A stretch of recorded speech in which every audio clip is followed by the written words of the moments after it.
Forex trading ഇന്ത്യയിൽ നിരോധിക്കപ്പെട്ടതാണോ? ലീഗലായി ഇന്ത്യയിൽ നിന്ന് തന്നെ കറൻസി എങ്ങനെ നമുക്ക് ട്രേഡ് ചെയ്യാം?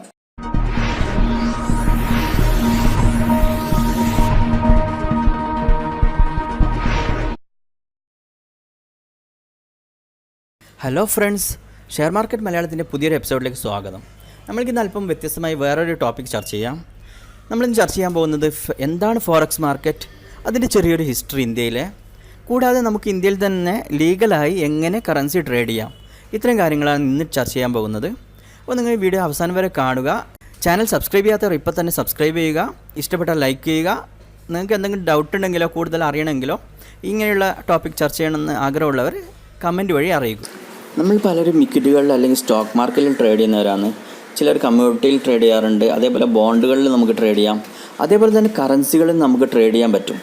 അത് ലോകത്തിൽ തന്നെ ഏറ്റവും അധികം ട്രാൻസാക്ഷൻ നടക്കുന്ന ഒരു മാർക്കറ്റാണ് ഫോറക്സ് മാർക്കറ്റ്. ഓൾമോസ്റ്റ് 5 ട്രില്യണോളാണ് ഒരു ദിവസം വരുന്ന ട്രാൻസാക്ഷൻ എന്ന് പറയുന്നത്. അത് ഇന്ത്യയുടെ GDPൻ്റെ ഇപ്പോൾ ഉള്ളതിനേക്കാളും എത്രയോ കൂടുതലാണത്. ഒറ്റ ദിവസത്തെ ട്രാൻസാക്ഷനാണ് ഞാൻ പറഞ്ഞത്. അപ്പോൾ നിങ്ങൾക്ക് ഊഹിക്കാൻ പറ്റും അതിൻ്റെ വലിപ്പം എത്രത്തോളം ഉണ്ട് എന്നുള്ളത്. ഇത് സ്റ്റോക്ക് മാർക്കറ്റോ മറ്റേത് മാർക്കറ്റിനേക്കാളും കമ്മോഡിറ്റി ആയാലും ഏത് മാർക്കറ്റിനേക്കാളും വളരെ വലിയൊരു മാർക്കറ്റാണിത്. പിന്നൊരു പ്രത്യേകത ഇത് ഡീസെൻട്രലൈസ്ഡ് ആണ്. ഇതിൽ പ്രധാന പാർട്ടിസിപ്പൻസ് എന്ന് പറയുന്നത് ഓരോ രാജ്യത്തെയും സെൻട്രൽ ബാങ്ക്സും മറ്റ് ചെറിയ ബാങ്കുകളും കോർപ്പറേറ്റുകളും ഈവൻ ട്രാവലേഴ്സിന് പോലും ഇതിന് ഫോറക്സ് ട്രേഡിംഗ് ചെയ്യാറുണ്ട്. കാരണം മൾട്ടിനാഷണൽ കമ്പനികളാകുമ്പോൾ ഫോറിൻ എക്സ്ചേഞ്ചിലുള്ള വരുന്ന മാറ്റങ്ങൾ അവരുടെ ബിസിനസ്സിന് ബാധിക്കും. അതിനെ ഹെഡ്ജ് ചെയ്യാൻ വേണ്ടിയിട്ട് അവർ ചെയ്യും. പിന്നെ ഇതിൻ്റെ വേറൊരു പ്രത്യേകത പറഞ്ഞാൽ ഇത് 24 മണിക്കൂർ മാർക്കറ്റാണ്. ഓരോ സോൺസായിട്ടാണ് ഇതുള്ളത്. ഇപ്പോൾ അമേരിക്കൻ മാർക്കറ്റ്, യൂറോപ്യൻ മാർക്കറ്റ്, അങ്ങനെ ജപ്പാനീസ് മാർക്കറ്റ്, ഓസ്ട്രേലിയൻ മാർക്കറ്റ്, അങ്ങനെ പല മാർക്കറ്റുകളുണ്ട്. ഓരോരോ സമയത്തായിരിക്കും അത് പ്രവർത്തിക്കുന്നത്. അപ്പോൾ അതുകൊണ്ട് തന്നെ ടോട്ടൽ 24 മണിക്കൂറും പ്രവർത്തിക്കുന്ന ഒരു മാർക്കറ്റാണിത്. നമ്മുടെ ഇക്വിറ്റി പോലെ വൈകുന്നേരം ആകുമ്പോൾ സ്റ്റോപ്പ് ചെയ്യുന്ന മാർക്കറ്റല്ല ഇത്. തിങ്കളാഴ്ച രാവിലെ 8 മണിക്ക് സ്റ്റാർട്ട് ചെയ്യും ഓസ്ട്രേലിയൻ ടൈം. പിന്നെ ന്യൂയോർക്ക് ടൈം വെള്ളിയാഴ്ച 5 മണിക്ക് ഇത് സ്റ്റോപ്പ് ആകും. പിന്നെ ഇതിൽ ഏറ്റവും ആക്റ്റീവായിട്ടുള്ള മാർക്കറ്റ് ഞാൻ പറഞ്ഞല്ലോ പല സോൺസ് ആയിട്ടുള്ളത് UK, US, ജപ്പാനീസ്, ഓസ്ട്രേലിയൻ. ഈ മാർക്കറ്റ് അവേഴ്സ് ഉള്ള സമയത്ത് തന്നെയാണ് ഈ മാർക്കറ്റ് ഏറ്റവും കൂടുതൽ ആക്റ്റീവായിട്ടുണ്ടാകുന്നത്, അതായത് നല്ല വോളിയം കാണുന്നത്. പക്ഷേ ഡയറക്റ്റായിട്ട് ഫോറക്സ് മാർക്കറ്റിൽ ട്രേഡ് ചെയ്യാൻ ഇന്ത്യൻസ് അലൗഡ് അല്ല. അതിനുള്ള കാരണം ഞാൻ പറയാം. ആദ്യകാലത്ത് ഇന്ത്യൻ റുപ്പി ആയിട്ടുള്ള പേഴ്സ് ട്രേഡ് ചെയ്യാൻ റെസ്ട്രിക്ഷൻ ഒന്നും ഉണ്ടായിട്ടില്ല. പക്ഷേ ഏകദേശം 2006-2008 സമയത്താണ് ഇന്ത്യ ഹൈ സ്പീഡിൽ ഗ്രോ ആകാൻ തുടങ്ങി. അതായത് ഏകദേശം 8% GDP ഗ്രോത്ത് വന്ന്. അപ്പോൾ മിഡിൽ ക്ലാസിൻ്റെ എല്ലാം നല്ല പൈസ ഉണ്ടെന്ന് പുറം ലോകത്തിന് അറിയാൻ തുടങ്ങി. ഇപ്പോൾ ഈ ഫോറക്സ് ട്രേഡിംഗ് ബ്രോക്കേഴ്സ് എല്ലാം കൂട്ടത്തോടെ ഇന്ത്യയിൽ വന്നിട്ട് അവരെ ബ്രോക്കർ ഫേം സ്റ്റാർട്ട് ചെയ്തു. പക്ഷേ ഇന്ത്യക്കാർക്ക് 2 ലക്ഷത്തിൽ അപ്പോൾ പുറത്ത് സ്റ്റോക്കിൽ ഇൻവെസ്റ്റ് ട്രാൻസ്ഫർ ചെയ്യാനുള്ള അവകാശം ഉണ്ടായിട്ടുള്ളൂ ആ കാലത്തായാലും. ഇപ്പോൾ അതിനേക്കാളും കുറവാണ് ഇപ്പോഴത്തെ ലോ അനുസരിച്ചിട്ട്. പക്ഷേ ഇവർ ആ ഒരു ലോ മിസ്യൂസ് ചെയ്തിട്ട് പല രീതിയിലും ഫണ്ട് പുറത്തേക്ക് എത്തിച്ചു. അതായത് ഒരു കോഴ്സ് പർച്ചേസ് ചെയ്യാനെന്നുള്ള രീതിയിൽ, അല്ലെങ്കിൽ സ്റ്റോക്ക് വാങ്ങാനെന്നുള്ള രീതിയിൽ തന്നെ ആയിട്ടോ, അങ്ങനെ പല രീതിയിലായിട്ട് ഫണ്ട് എത്തിച്ചിട്ട് ഫോറക്സ് ട്രേഡ് ചെയ്യാൻ തുടങ്ങി. പക്ഷേ ഇന്ത്യയിൽ അന്നും ഇന്നും മാർജിൻ ട്രേഡിങ്ങിന് ഫണ്ട് പുറത്തേക്ക് അയക്കുന്നത് ഇല്ലീഗലാണ്. അത് കേസ് തന്നെയാണ്, നോൺ ബെയിലബിൾ ഒഫൻസാണ്. പക്ഷേ ഇതിങ്ങനെ കണ്ടിന്യൂ ചെയ്തുകൊണ്ടായിരുന്നു. പക്ഷേ പിന്നെ ഗവൺമെൻറ് ഇതിൽ കുറേ റെസ്ട്രിക്ഷൻ കൊണ്ടുവരാൻ തുടങ്ങിയപ്പോൾ അവർ NBFC ആയിട്ട് രജിസ്റ്റർ ചെയ്യാൻ തുടങ്ങി ഇന്ത്യയിൽ ലോക്കലായിട്ട്. NBFCക്ക് ഫോറക്സ് ട്രേഡിങ് ചെയ്യാന്നുള്ളൊരു നിയമമുണ്ട്. അപ്പോൾ ആ രീതിയിൽ ചെയ്യാനുള്ള ലൂപ്പ് ഹോൾ ഉണ്ടാക്കിയിട്ട് അവരങ്ങനെ ചെയ്യാൻ തുടങ്ങി. പക്ഷേ 2013 റുപ്പി ക്രാഷായി നല്ല രീതിയിൽ. ഇതുവരെ 18 വർഷത്തിൽ ഉണ്ടായ ഏറ്റവും വലിയ ക്രാഷായിരുന്നത്. അപ്പോൾ ഗവൺമെൻറ്റിന് സ്ട്രിക്റ്റ് റൂൾസ് കൊണ്ടുവന്നു ഈ ഫോറിൻ എക്സ്ചേഞ്ച് കാര്യത്തിൽ.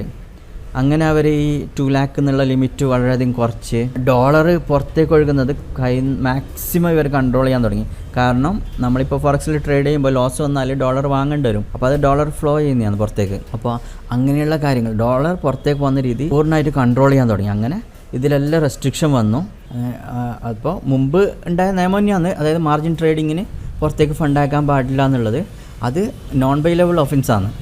അപ്പോൾ റൂൾ സ്ട്രിക്റ്റ് ആയതോടെ ഇതെല്ലാം നിന്നു. അതോടെ ഇന്നും ഫോറക്സ് ഡയറക്റ്റ് ഫോറിൻ എക്സ്ചേഞ്ചിൽ ഫോറക്സ് മാർക്കറ്റിൽ ട്രേഡ് ചെയ്യുന്നത് ഇന്നും നോൺ ബെയിലബിൾ ഒഫൻസാണ്. അതായത് ഇന്ത്യക്ക് പുറത്തേക്ക് ഫണ്ട് അയച്ചിട്ട് ചെയ്യുന്നത്. അപ്പോൾ ഒരിക്കലും അത് ചെയ്യാൻ ശ്രമിക്കരുത്.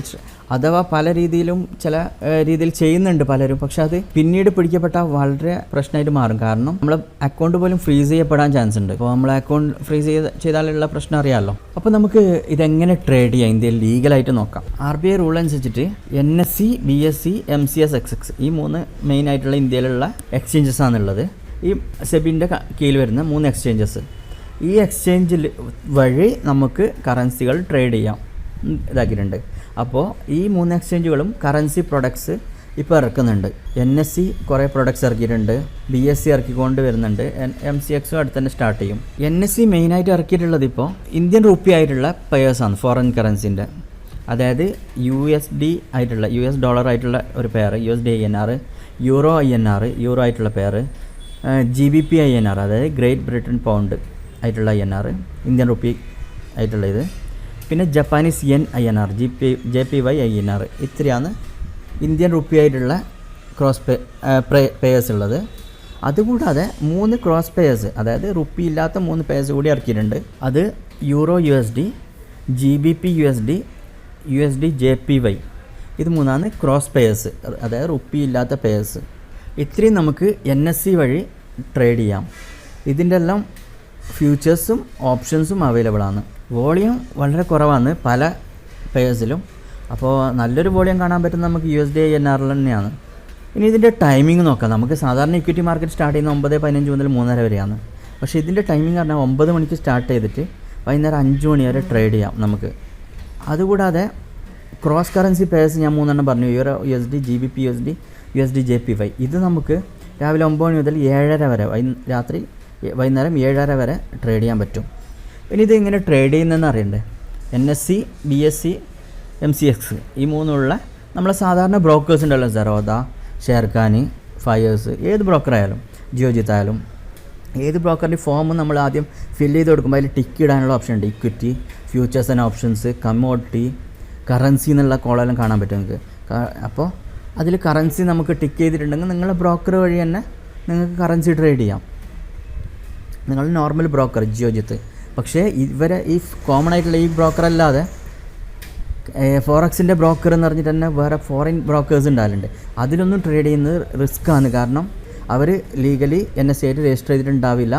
അതുകൊണ്ട് തന്നെ നമുക്ക് കൂടുതൽ ലീഗൽ പ്രശ്നങ്ങൾ വരാൻ ചാൻസ് ഉണ്ട്. അതുകൊണ്ട് നിങ്ങൾക്ക് കോമൺ ആയിട്ടുള്ള ജിയോജിത്ത്, ഷെയർഖാൻ, ഫയേഴ്സ് അല്ലെങ്കിൽ സറോദ അങ്ങനെയുള്ള അപ്സ്റ്റോക്സ് ഇവർ തന്നെ ട്രേഡ് ചെയ്യാൻ പറ്റും.